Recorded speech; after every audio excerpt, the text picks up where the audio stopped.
You no longer have the right to remain silent.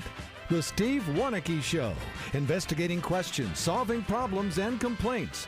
Here's your detective of the air. Welcome back, everybody. 850 WFTL News Talk. I am Steve Warneke, your consumer advocate, fighting for you and getting you information that helps all consumers. We're here Saturday mornings, 10 a.m., and on the web at stevewarneke.com. Captain Kelly is here. This Hola. is a issue you're going to maybe get some help with, right? Yes, I need it desperately. Listen, I have also had my fair share of healthcare problems since I went to work for myself. It's very difficult. And now, of course, during this pandemic, millions of people have lost their jobs. Millions of people have lost healthcare, which is ironic that, we're during a pandemic where healthcare is so important. Exactly. So there are way more solutions than you may think. Joining us now is Tori Marsh. She's the Health Insights Analyst at GoodRX. Tori, thanks for being on the program. Happy to be here. How are you? I'm well. Thanks. Yourself? Great. Thank you. So we talked a little bit about the importance of healthcare during this COVID pandemic. We know that testing is free, and we heard talks about COVID treatment being free. Can you talk about whether or not it is and what's happening with that? Yeah, so a lot of legislation has been passed over the couple of weeks in response to the pandemic. So a lot is going on to help out people who may be affected by COVID. So testing is now free under the Families First Coronavirus Response Act, in addition to other testing opportunities. So this requires that cost sharing related to diagnostic testing for COVID is now waived. So it is now free for everyone, which is great news. That doesn't mean that insurance is available to all. So about 40 million Americans are now unemployed and now likely uninsured, which means that all out-of-pocket costs for any hospital treatments related to COVID or any other condition is now not covered.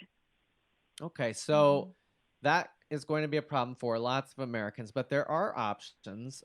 Let's talk about some of the different. We'll just kind of go through. I have some here, and we'll just touch on them. People can get coverage through a health insurance exchange. That's through healthcare.gov. So essentially, if anyone has lost their job, this is considered a qualifying life event. So that means that people have about 30 or 60 days to enroll before that special enrollment period ends. So what they need to do is go to healthcare.gov and really look at the plans that are available for them in their state. These plans have tiered pricing based on the levels of coverage. So you could have high premiums or low premiums, high deductibles, low deductibles. So it's really important to shop around to see, what's going to fit for you based on, the healthcare needs that you have. Okay, so healthcare.gov is Obamacare, the marketplace. That's what you're talking about here. And you do need a qualifying event since we're not in open enrollment, which typically takes place toward the end of the year. Losing a job is a qualified event. If you happen to have already been unemployed, did Obamacare or the marketplace or healthcare.gov, did they open up a special enrollment session for people? Despite, obviously, if you lost your job, you're qualified. But is there a special enrollment anywhere for the marketplace right now? Some states have a special enrollment period. California, for example, does. It's hard to find in some states. So if you are past that 60-day window, you might be locked out of enrolling through the health exchange. But there are other options, luckily. Okay, and the open enrollment is usually like November, right? It ends like November 30th? Exactly. Okay. And when is it open, in October or November?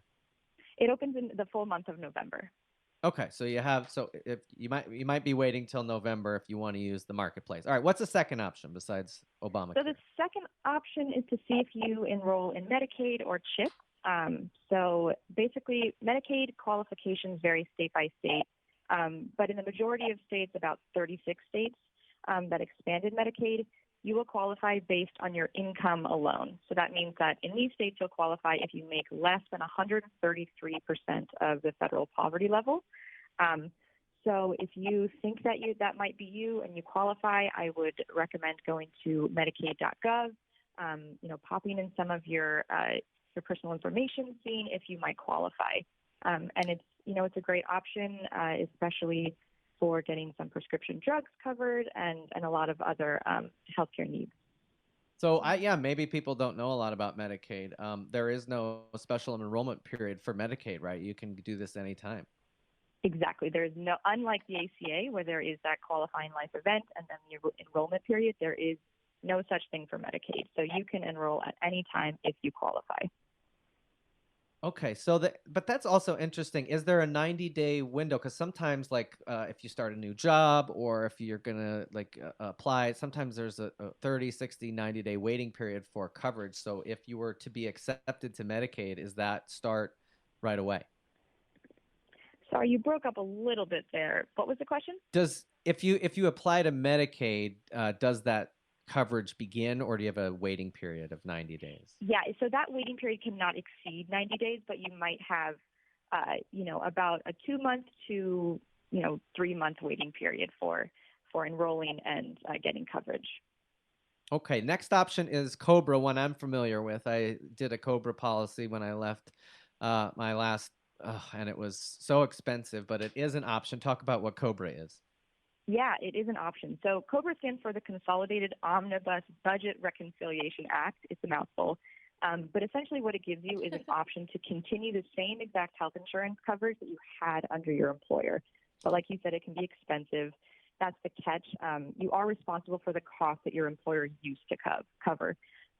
So your premium, for example, you will be paying that completely out of pocket. If your employer has you on a good plan with a high premium, you could be on the hook for some pretty high out-of-pocket costs. Yeah, I think I was paying $780 a month for the time that I was on Cobra, just to give people an idea. And that doesn't it varies your greatly. Deductible and your copay. Yeah, so you might be able to add yourself to a family or spouse's insurance plan too, right? What do you have to look for if you want to do that? Yeah, so if you've lost your job, your health insurance, you're married, or you're under 26, that qualifying life event may allow you to be added to a family plan as a dependent. So if you're married and your spouse has health insurance, or your parents have health insurance and you're under 26, I'd recommend talking to them and seeing what their options are for you enrolling as a dependent. Great. Tori Marsh with GoodRX, our guest. The last option I see here is the community care and hospital charity care programs. I don't know much about those either. Can you talk about those for a moment?